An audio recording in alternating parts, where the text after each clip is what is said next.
The creature had killed 43 handlers in 6 months. Admiral Tejo stood before the reinforced observation window, his 4 arms crossed tightly against his chest.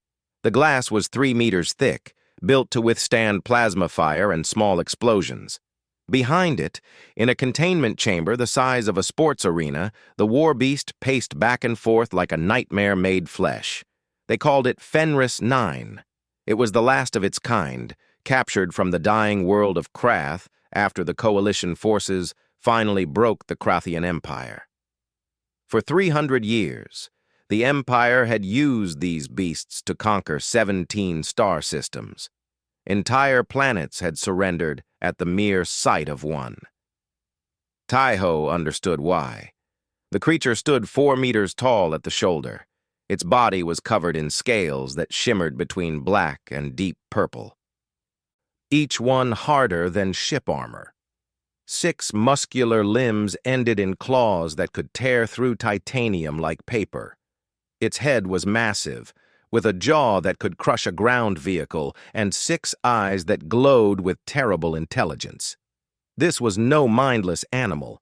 This was a weapon that could think. "Another handler died this morning," said Director Yuna, walking up beside him. She was tall and thin, with silver hair pulled back in a tight knot. She ran the Xenobiological Containment Division, and the dark circles under her eyes showed how little she had slept in recent weeks. "Velik this time, one of their best psychic bonding specialists." "How long did he last?" 14 seconds.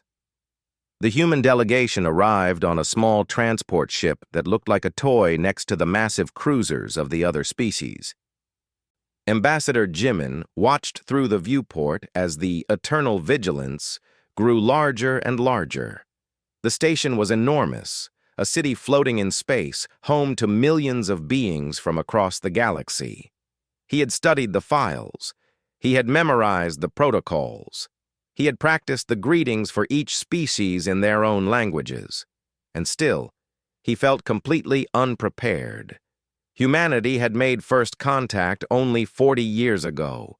In galactic terms, they were newborns. Infants taking their first steps into a universe filled with ancient civilizations. The Velik had been traveling between stars for 10,000 years. The Moor had achieved faster-than-light travel before humans had discovered fire. To these beings, humans were primitive, fragile, insignificant. "Daddy, look." Jimin turned to see his daughter Hana, pressing her face against another viewport, her eyes wide with wonder. She was 7 years old, with messy black hair and a gap-toothed smile that could light up any room.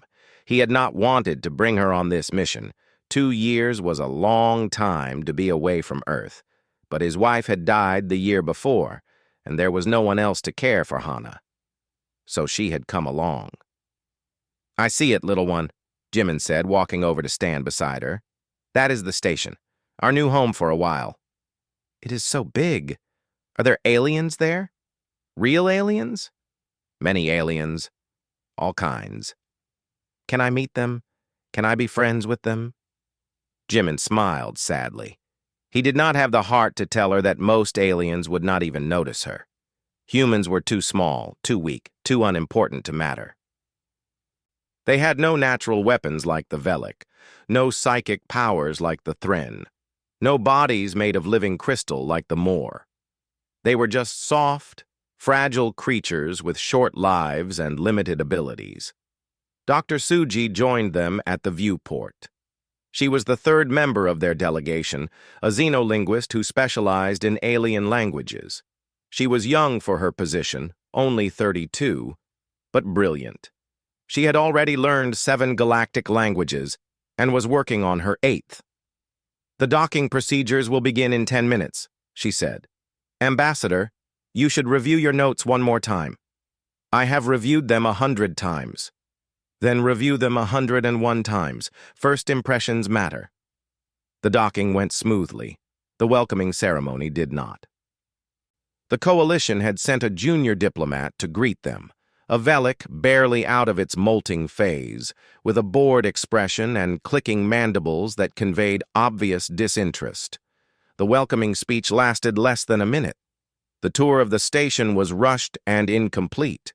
By the end of the first day, Jimin understood his place in the galactic order. Humans were tolerated. They were not respected. The days that followed confirmed this truth. Jimin attended council meetings where his suggestions were politely ignored. He proposed trade agreements that were set aside for future consideration. He offered humanity's friendship and received lukewarm acknowledgement in return.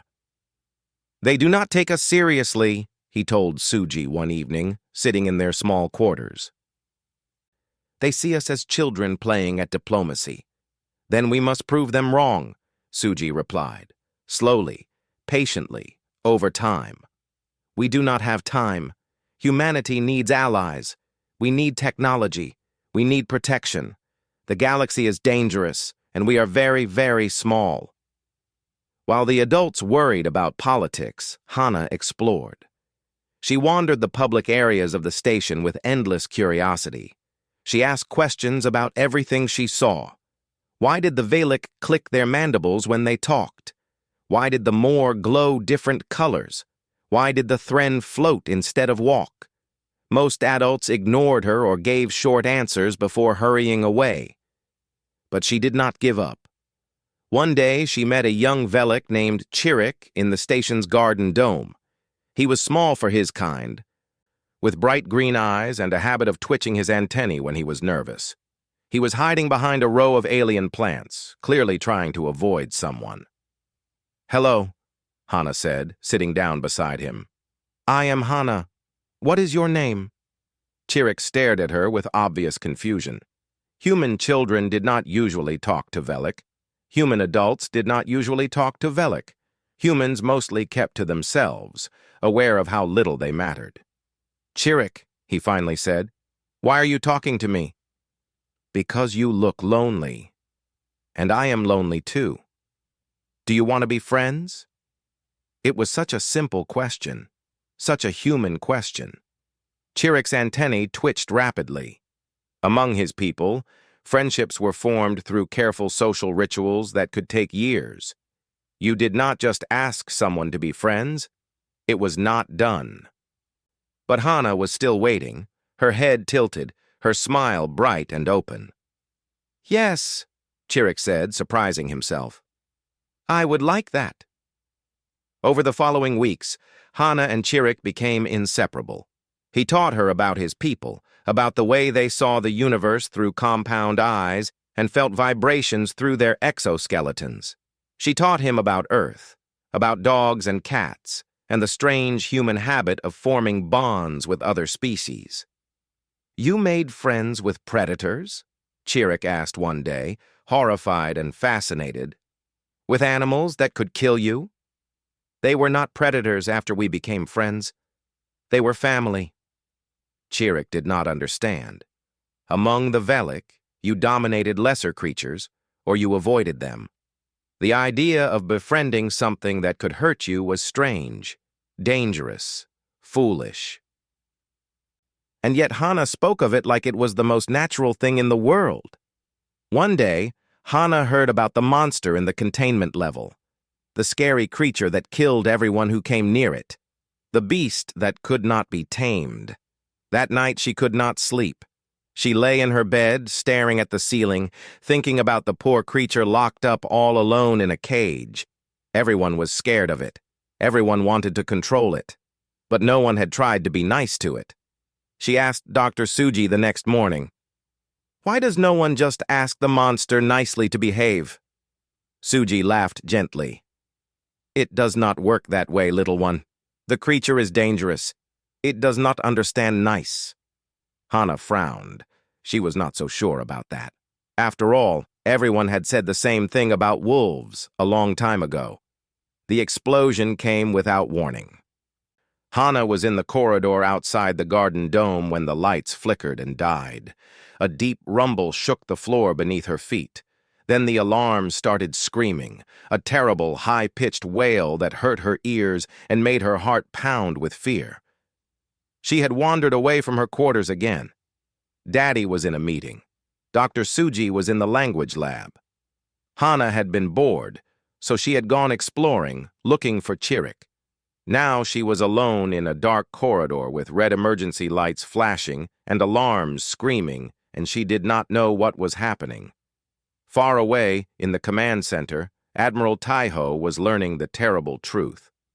A Krathian sleeper agent had been hiding on the station for months. He had planted explosives in the power grid, specifically targeting the containment level. The blast had not been large, but it had been precise. It had knocked out the magnetic barriers. It had disabled the security doors. Fenris 9 was loose. "Seal all sectors!" Taiho shouted, his 4 arms flying across the control panels. "Evacuate levels 12 through 20. Get every soldier we have to the containment area." "Sir, the beast is moving fast," a technician reported, her voice shaking. "It has already reached Sector 7. We have confirmed casualties." Sector 7. Taiho's blood ran cold. That was the residential area near the Garden Dome. That was where the humans lived. In their quarters, Jimin felt the explosion and immediately thought of his daughter. He ran to her room and found it empty. Her bed was made. Her stuffed animals sat in a neat row on the pillow. But Hana was gone. "Hana!" he shouted, running into the corridor. "Hana!" The alarms drowned out his voice. The emergency lights painted everything in bloody red. He ran through the halls, checking every room, every corner, every hiding spot. His heart was pounding so hard, he thought it might burst. Dr. Suji found him 10 minutes later, tears streaming down his face. "She is not here," he said, his voice breaking. "I cannot find her. Suji, I cannot find my daughter." Suji grabbed his shoulders and forced him to look at her. "We will find her. The station is on lockdown. She cannot have gone far." "You do not understand." Jimin's voice was barely a whisper. "The containment level is near here. The beast, Suji, if the beast is loose." They ran. In Sector 7, the creature moved through the corridors like death itself. Fenris 9 had waited 6 months for this moment. 6 months of captivity. 6 months of handlers trying to break it, control it, dominate it. Now it was free, and nothing in this station could stop it. It had already killed 11 beings. Soldiers who had tried to slow it down. Scientists who had not run fast enough. A Valak diplomat who had frozen in terror at the sight of it. Their bodies lay scattered in its wake like broken dolls. The creature was hunting now, not for food. It did not need food. It was hunting for the joy of hunting, for the pleasure of killing, for revenge against everyone who had tried to cage it. It turned down a new corridor and stopped. There was a small creature ahead, very small. It was sitting against the wall with its knees pulled up to its chest, its hands over its ears, its eyes squeezed shut. It was making sounds, quiet, rhythmic sounds. Was it singing? Hana was singing her mother's song. When the alarms had started, she had tried to find her way back to the residential area. But the corridors all looked the same, and the emergency lights made everything confusing, and she had gotten lost. So she had done what her mother had always told her to do when she was scared. "When you are afraid, little flower, just sing, sing and be brave. Singing keeps the monsters away." So Hana sang. She sang the lullaby her mother used to sing every night before bed. She sang it over and over, trying to drown out the alarms, trying not to think about how alone she was. She did not hear the creature approach. She did not hear the scrape of its massive claws on the metal floor. She did not hear its breath, deep and rumbling like distant thunder. But she felt it, a strange feeling, like being watched. Like something big and dark was standing right in front of her. Slowly, Hana opened her eyes. The monster was right there. It was huge, bigger than anything she had ever seen. Its body filled the corridor, blocking out the emergency lights.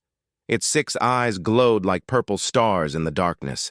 Its jaws were slightly open, revealing teeth longer than her entire arm. Hana should have screamed. She should have run. She should have frozen in terror like so many others had. But Hana had never learned to fear what she did not understand. She thought about what Chirik had told her, about how different species saw the universe in different ways. She thought about her mother's stories of wolves and horses, of animals that seemed scary until you treated them with kindness. She thought about her dog back on Earth, a big German shepherd named Max who had scared the neighbors, but who loved belly rubs and sleeping at the foot of her bed. The monster was watching her, waiting. Its eyes were intelligent, curious. It had expected her to attack or run. Everyone attacked or ran. But this tiny creature just sat there, looking up at it with wide eyes that held no fear. Hana slowly lowered her hands from her ears. She got to her feet, brushing dust from her dress. She looked up at the massive beast towering over her. And she spoke the word that every dog on Earth had learned to obey for thousands of years. The word that her mother had taught her when she was 3 years old and Max was too excited and jumping too high. She said it firmly, without anger, the way you speak to a friend who needs to calm down. Sit. The beast did not sit, but it stopped. Fenris 9 had killed 43 handlers.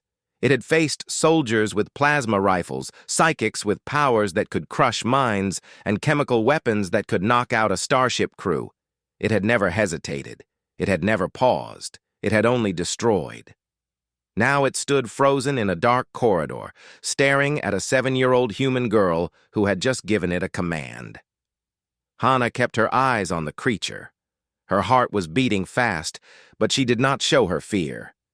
Daddy always said that animals could smell fear, and being scared would only make things worse. So she stood tall as a small girl could stand, and waited. The beast's massive head tilted to one side. Its 6 eyes blinked, one after another, studying this strange little creature. Its nostrils flared, taking in her scent. What it found confused it. No adrenaline. No panic chemicals. No fear. This made no sense. Every being Fenris 9 had ever encountered had been afraid. Fear was the natural response to a predator. It was written into the genes of every living creature in the galaxy. You saw something that could kill you, and you felt fear. This was the law of nature. But this tiny human was not afraid. Sit, Hana said again, her voice calm and clear. Please. She added the word, please, because her mother had always taught her to be polite, even when talking to scary things. Maybe especially when talking to scary things. Fenris 9 made a sound. It was not a growl. It was not a roar. It was something softer, questioning. Its body shifted, lowering slightly. Not sitting, not yet, but no longer standing at full attack height. Hana smiled. Good boy, she said. The words hit Fenris 9 like a thunderbolt. Good boy. In 300 years of life, no one had ever called it good. It had been called weapon, monster, beast, destroyer. It had been feared and hated and worshipped and dreaded. But never good. The creature's 6 eyes seemed to change somehow. The cold, hungry glow softened just a fraction. Its massive body lowered further until its belly was almost touching the ground. It was not quite sitting, but it was close. Closer than any handler had ever gotten it. Hana took a step forward. Every instinct should have told her to run. Every lesson of survival should have screamed at her to get away from the killer, the monster, the beast that had murdered 43 beings. But Hana did not listen to those instincts. She listened to something older, something deeper. Something that her species had carried in their blood since the first wolf had wandered close to a human campfire, hungry and curious, and a human had offered it a piece of meat instead of a spear. She reached out her small hand and placed it on the creature's snout. The scales were warm, smoother than they looked. She could feel the beast's breath washing over her arm, hot and heavy. She could hear its heartbeat, slow and powerful, like a drum in the depths of a mountain. "You are not scary," Hana said softly. "You are just lonely. Everyone tries to hurt you, so you hurt them first. But I will not hurt you. I promise." Fenris 9 made another sound. This one was different, softer, almost like a whimper. In the command center, Admiral Tejo stared at the security feed with his mouth hanging open. "That is impossible," he whispered. "That is absolutely impossible." The screen showed a tiny human girl patting the snout of the most dangerous creature in the known galaxy. The beast that had killed 43 handlers was lying on the ground like a trained pet, its eyes half closed, its massive body relaxed. Director Yuna dropped her plasma rifle. It clattered on the floor, but she did not seem to notice. "How?" she said. "How is she doing that?" Dr. Suji was crying. She had arrived at the command center minutes ago with Jimin, both of them desperate to find Hana on the security feeds. Now she stood frozen, tears streaming down her face, watching the impossible scene. "She is not doing anything," Suji said, her voice thick with emotion. "She is just being kind. She is just treating it like any other creature that needs a friend." But the psychic bonds failed. The neural implants failed. Everything failed. Because everything tried to control it. Suji turned to look at the Admiral, her eyes bright with sudden understanding. "Do you not see? Every species that tried, they all wanted to dominate the beast, to break its will, to force it to obey. That is what the galaxy knows. That is what power means to every civilization out here. Control through strength, submission through fear.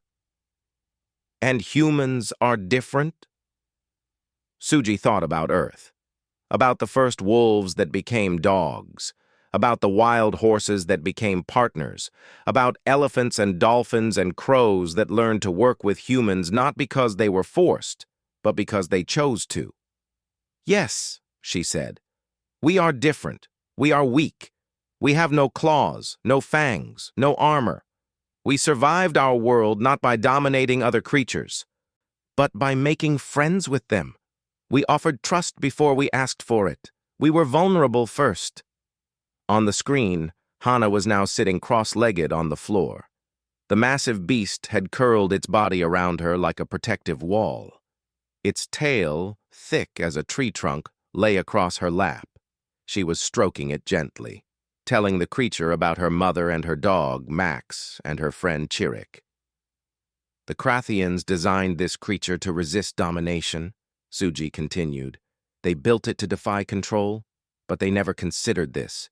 They never imagined that someone would simply ask nicely, that someone would offer friendship instead of force."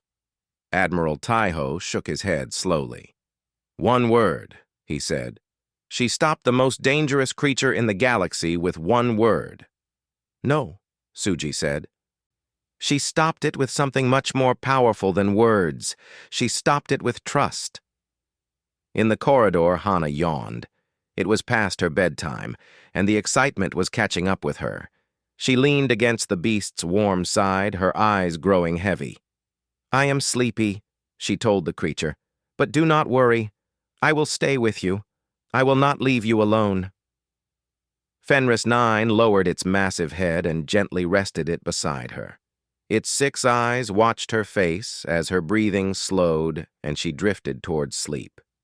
The beast that had killed 43 beings, that had resisted every form of control known to the galaxy, now lay perfectly still so as not to disturb a sleeping child.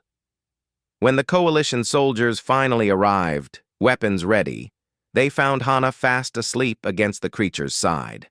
And when one of them took a step too close, Fenris 9 lifted its head and growled a warning. The soldiers backed away. The beast had found something worth protecting. The news spread across the galaxy like fire. Within hours, every news station on every colonized world was showing the same footage. A tiny human child sitting beside the most feared creature in known space, the beast that had killed 43 handlers. the monster that had resisted every form of control, the weapon that had helped the Krathian Empire conquer 17 star systems, sitting calmly beside a 7-year-old girl who was feeding it pieces of fruit. Ambassador Jimin watched the broadcasts from his quarters, still shaking from the experience of almost losing his daughter. Hana was asleep in her bed now, exhausted from the long night, but even in sleep she smiled, dreaming whatever peaceful dreams children dream. "She saved the station," Suji said, sitting across from him. "If the beast had continued its rampage, hundreds would have died, maybe thousands. She could have been killed. But she was not, because she did something none of us thought to do." Suji leaned forward. "Jimin, do you understand what this means? Not just for Hana, not just for this station, but for humanity?" Jimin looked at her with tired eyes. "I am too exhausted to understand anything right now. The galaxy has looked down on us since first contact. We are too weak, too fragile, too short-lived to matter. We have no psychic powers, no natural weapons, no ancient technology. But we have something else, something no one else has." "What?" "The ability to make friends with anything." In the days that followed, Dr. Suji led a research team studying Fenris 9's neural patterns. What they found amazed them. The Krathians had designed the creature to resist domination. Its brain contained powerful defenses against psychic control, chemical manipulation, and forced submission. Any attempt to break its will triggered immediate violent responses. This was why every handler had failed. They had all tried to dominate the beast, and the beast had been built specifically to destroy anyone who tried. But there was something else in its neural architecture, something the Krathians had never noticed because they had never looked for it. Deep in the creature's brain, dormant pathways existed, pathways meant for bonding, for loyalty, for connection. These pathways had never been activated in 300 years because no one had ever triggered them. Until Hana. "The beast was never uncontrollable," Suji reported to the Coalition Council. "It was waiting for someone who would approach it with trust instead of force, with kindness instead of fear. Its creators designed it to resist enemies. They never imagined it might find a friend." The council chamber was silent. Representatives from 12 species sat in their seats, staring at the small human scientist who had just turned their understanding of the universe upside down. "And the girl?" Admiral Tejo asked. "What happens now?" "Hana has become Fenris 9's primary handler, not through control, through relationship. The beast follows her willingly. It protects her fiercely. It responds to her commands, not because it fears her, but because it trusts her." "A human child," murmured a Velic representative, his mandibles clicking in disbelief. "Controlling a weapon that defeated our greatest psychic masters." "Not controlling," Suji corrected gently. "Befriending. There is a difference." Ambassador Jimin addressed the council that afternoon. He stood at the central podium, a small and fragile-looking figure among the towering representatives of ancient civilizations. But his voice was steady and strong. "You have looked at humanity and seen weakness," he said. "You saw our soft bodies and short lives. You saw our lack of natural weapons and psychic powers. You thought we had nothing to offer the galaxy." He paused, looking around the chamber. "But you missed something. You missed the thing that made us survive our own world. Earth was dangerous. It was filled with predators that were stronger, faster, and deadlier than us. We should have gone extinct 100 times over, but we did not." The council listened. "We survived because we made friends. We befriended wolves, and they became our guardians. We befriended horses, and they carried us across continents. We formed bonds with creatures that could have killed us, and they chose to protect us instead. This is the human way, not domination, not control, trust." He gestured toward the window, where somewhere in the station, A little girl was playing with a creature that had terrified the galaxy. Perhaps the galaxy has been asking the wrong question for thousands of years. Not how do we control what we fear, but how do we understand what we don't? Not how do we break the enemy, but how do we make a friend?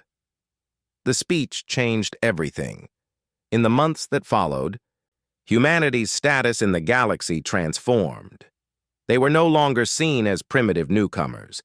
They were seen as something stranger, something more valuable, a species that could bridge gaps no one else could.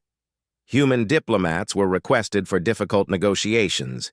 Human handlers were brought in to work with dangerous creatures. Human approaches to conflict resolution became studied subjects in alien universities. And on the eternal vigilance, Hana continued her work. She walked through the station every day with Fenris 9 padding beside her. The creature that had once terrorized entire star systems now followed a child like a loyal dog. Other species watched in awe and slowly in fascination. Some began to approach, curious about this strange new way of interacting with other beings. A young Moor child was the first to try. She was small for her kind, her crystalline body glowing with nervous blue light. She approached Hana with obvious fear, her glow flickering like a candle in wind. "Is it safe?" she asked. Hana smiled and took her hand. "He is very safe. You just have to be nice first. Here, let me show you."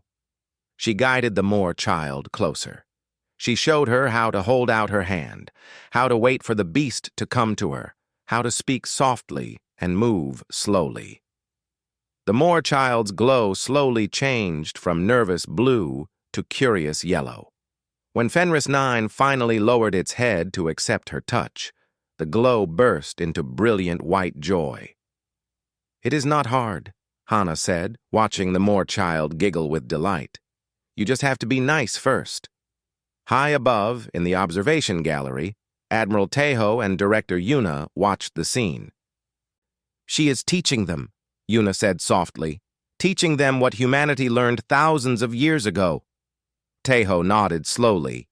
"We spent so long trying to control the beast, trying to dominate it, break it, force it to submit, and all we needed was a child who did not know how to be afraid." "No," Yuna corrected. "All we needed was a species that learned to trust before they learned to conquer. We forgot that lesson somewhere in our history. Humanity never did." Below them, Hana laughed as Fenris 9 rolled onto its back, exposing its belly for scratches like some enormous, terrifying puppy. The Moor child was glowing so bright she lit up the entire corridor. And somewhere in the galaxy, the story spread further, the story of the unbreakable beast and the little girl who had tamed it with a single word. Not a word of command. A word of trust. Sit. And the universe would never be the same. Tejo closed his eyes. The Valak were insectoid beings with powerful mental abilities. They could form psychic bonds with almost any creature in the known galaxy. Their handlers had tamed beasts that made Earth dinosaurs look like house pets. And yet Fenris 9 had killed their specialist in 14 seconds. "We have tried everything," Yuna continued. She pulled up a holographic display, showing a long list of failed attempts. Psychic bonds shatter within moments. Chemical sedation requires doses that would kill the creature. We implanted neural control devices 3 times. Each time the beast clawed them out of its own skull within hours. Pain means nothing to it? It appears not. The Krathians designed these creatures to withstand anything. Pain, fear, hunger, exhaustion. They cannot be broken because they were built to be unbreakable. Through the window, Fenris 9 suddenly stopped pacing. Its 6 eyes turned toward the observation deck, and Tejo felt a chill run down his spine. The creature could not possibly see through the one-way glass. And yet somehow, it knew they were watching. A low growl rumbled through the chamber, so deep that Tejo felt it in his bones rather than heard it in his ears. "Why do we not simply kill it?" he asked, though he already knew the answer. Because it is the last one. Because the Krathian Empire is rebuilding in the outer systems. Because if we can understand how they created these weapons, we might be able to defend against them. Yuna turned off the holographic display. And because we cannot kill it even if we wanted to. The only weapons powerful enough would destroy half this station. The Eternal Vigilance was the largest space station the Coalition had ever built. It served as the central hub for 12 allied species, a floating city that housed over 2 million beings. Destroying half of it was not an option. The Moor have offered to try next, Yuna said. Taiho shook his head slowly. The Moor were crystalline beings who communicated through vibrations and light patterns. They were peaceful by nature, more scientists than warriors. They will fail. They believe their unique biology might...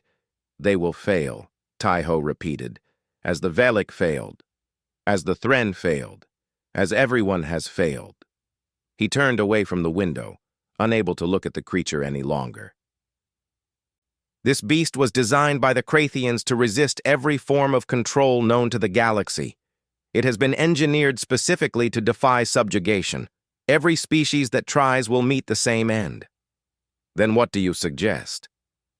For a long moment, Taiho did not answer. He was thinking about the reports he had read, the history of the Krathian Empire and their terrible war beasts. Fenris 9 was not just a weapon, it was a statement. It said that some things could not be conquered, some things could not be tamed, some things existed only to destroy. I suggest, he finally said, that we find a different approach entirely, one that no one has thought of yet. Yuna laughed bitterly. The greatest minds of 12 civilizations have studied this problem.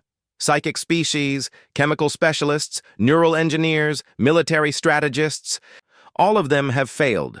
What different approach could possibly remain? Taiho had no answer. In the containment chamber, Fenris 9 threw back its massive head and released a roar that shook the observation deck. The sound was not just loud, it was hungry. It was a promise of violence, of destruction, of death to anyone foolish enough to enter its domain. The beast had been imprisoned for 6 months. It had killed 43 handlers from 7 different species. It had shattered psychic bonds, destroyed control implants, and laughed at chemical restraints. Every form of power the galaxy knew, force, fear, technology, and mental domination, had proven useless against it. And somewhere in the outer systems, the remnants of the Krathian Empire were breeding more. Taiho walked away from the observation deck with heavy steps. Behind him, through 3 meters of reinforced glass, Fenris 9 watched him go. Its 6 eyes glowed with something that might have been hatred or might have been amusement. The beast could wait. It had waited for 300 years in the service of the Empire. It could wait a little longer to be free. And when it finally broke loose, and it would break loose, it was only a matter of time, it would paint this station red with the blood of its captors. No one in the galaxy could stop it. No one in the galaxy could control it. The Warbeast was unbreakable, or so everyone believed.